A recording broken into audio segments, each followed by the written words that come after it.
Well, hello everyone and happy Sunday. Welcome to this week's episode of My Journey with Jesus. Thank you all for tuning in for this devotional video.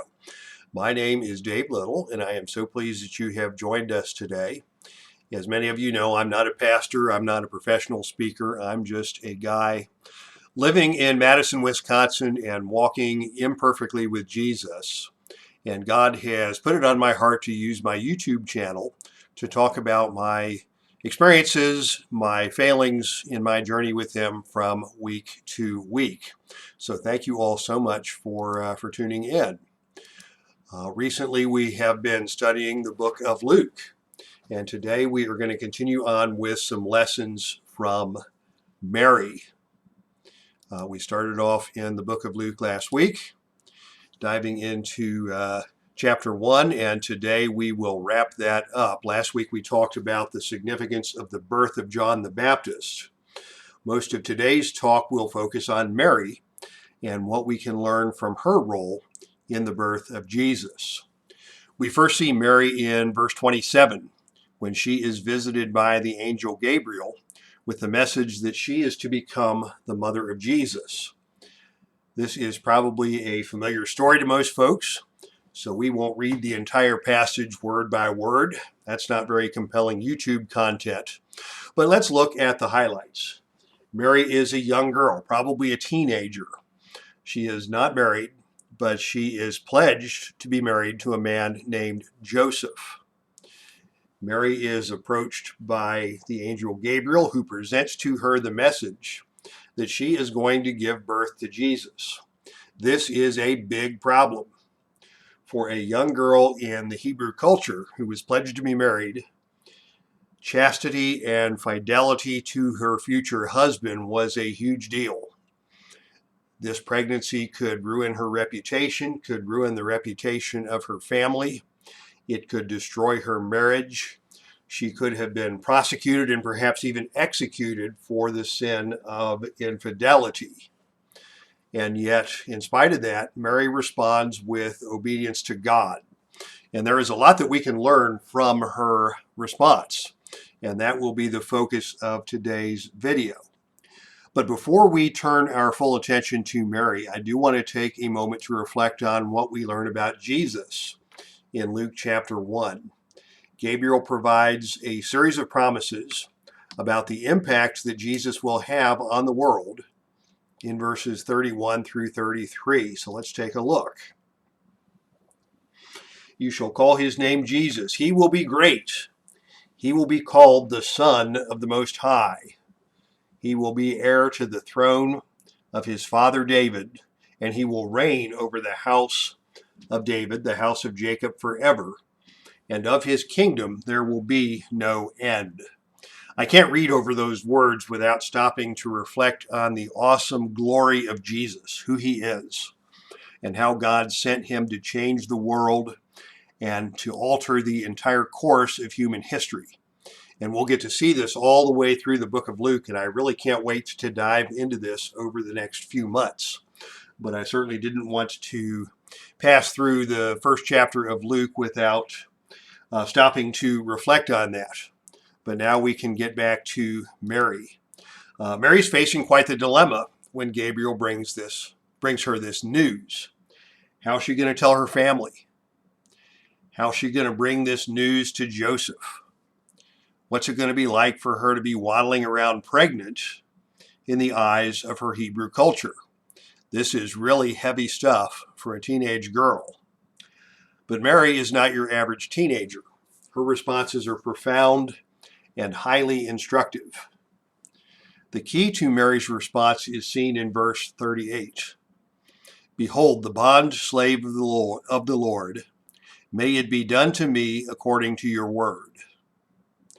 In spite of everything that Mary had at stake, her reputation with her family, her marriage, her entire life, Mary dedicated herself to the plans of God. Mary was about the most thoughtful teenage girl who ever lived. Throughout the Bible narrative, Mary demonstrates a deep humility and reverence for God. We could do a whole session on her reflections in verses 46 through 56. of chapter 1 when she praises God for his greatness in her prayer. I encourage everybody to read and reflect on these verses in the week to come. But for today's talk, I want to focus on two lessons from Mary that impact us even today: availability and dependence. Availability. Mary presented herself to God as a bondslave. She was prepared to give God anything and everything he required to accomplish his purpose for her life. Are we prepared to do that? Do we make ourselves fully available for God's plan? I know I don't. As humans, we are fallen and imperfect, and we have lots of ways that we hold ourselves back from God. Anything from simple refusal. I'm not going to talk to that person. I'm not going to spend my time or my money on the things of God. As one of our pastors recently said, you can tell a lot about the commitment of a Christian, or anybody else for that matter, by looking at their calendar and their checkbook. Are we resisting God's plans? Sometimes we resist simply by failing to decide. Paralysis by analysis. Sometimes we interfere with God's plans and resist his purpose just by overthinking things or trying to figure everything out that God wants to do and postponing or procrastinating on the decisions that he's calling on us to make. Sometimes we just embrace passivity when we don't decide, when we don't act. We're voting with our feet by withholding our obedience from God. There's a guy in the Bible named Demas. Demas was an associate of Paul for a while, and his name comes up in a couple of Paul's letters. But let's take a look at what happens to Demas in 2 Timothy 4, verse 10, where Paul writes to Timothy, "For Demas, having loved this present world, has deserted me and gone on to Thessalonica." We don't really know why Demas deserted his ministry, other than his love for his present earthly pursuits. Maybe he fell into something deeply sinful. But on the other hand, maybe not. Maybe it was a legitimate business opportunity. Maybe it was a girl, a relationship, whatever it was. Demas was pulled away from God's plan by his own agenda. And when we look at the life of Demas, we have to ask ourselves, what are the things of this world that we prioritize above God? And secondly, dependence. When Mary presented herself to God, she placed her faith fully in God's wisdom when she said in verse 38, "May it be done to me according to your word." According to your word. How many times do we try and fill God's plan with our own wisdom and power? Our typical human responses are to take control and try to do God's work in our own strength. Look at Abraham. Abraham got tired of waiting on God's plan. God had promised him that he would have a son and that his son would come from his wife Sarah. But instead of depending upon God to keep his promise and provide him with that child, Abraham took over and he produced a child with his maid. That child was Ishmael. And the end result of the birth of Ishmael was a complete disaster. All kinds of family turmoil and generations of tribal wars because Abraham could not wait on God. He got impatient with God. The same thing happened in 1 Samuel 13 to King Saul. This may be a less familiar tale, but there's a narrative in 1 Samuel 13 where the nation of Israel is under attack. The Philistines are amassing their forces and preparing to launch an assault on Israel.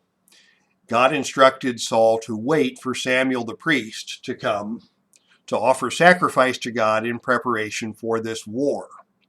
Saul couldn't wait. He took matters into his own hands, and he disobeyed God with his impatience, and he offered the sacrifice to God and that was rebuked by Samuel. And that act of impatience cost Saul his entire kingdom. So yeah, there are lots of ways that we can interfere with God's plans by failing to depend on him. Some of those things include legalism. We do a bunch of good stuff and we obey a bunch of arbitrary rules.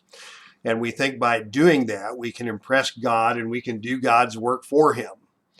I'll just show the world the power of God by doing all this stuff that will make everybody else in the world say, you know, gosh, what a moral person he is. But that is not the pathway to fulfilling God's purposes here on earth. He works with us in our imperfection, not by us trying to achieve levels of perfection in pursuit of doing his will. Certainly, impatience is something that afflicts a lot of us, much as it did Abraham and Saul. And sometimes we just get it in our heads that we need to do stuff on our own strength. That our own, God just say the word and I will go do everything you need me to do and I got this. That's not what Mary did. Mary could have run away from God. Mary could have taken control and gotten herself pregnant with Joseph. But her response was, "May it be done to me according to your word." And there is a powerful lesson in that. I don't know where God is leading the hearts of anybody who watches this video. Most notably, I don't know where God is leading me in my own life in every situation. But as we reflect on the example of Mary, I would encourage everybody this week to spend time in prayer and ask God two simple questions.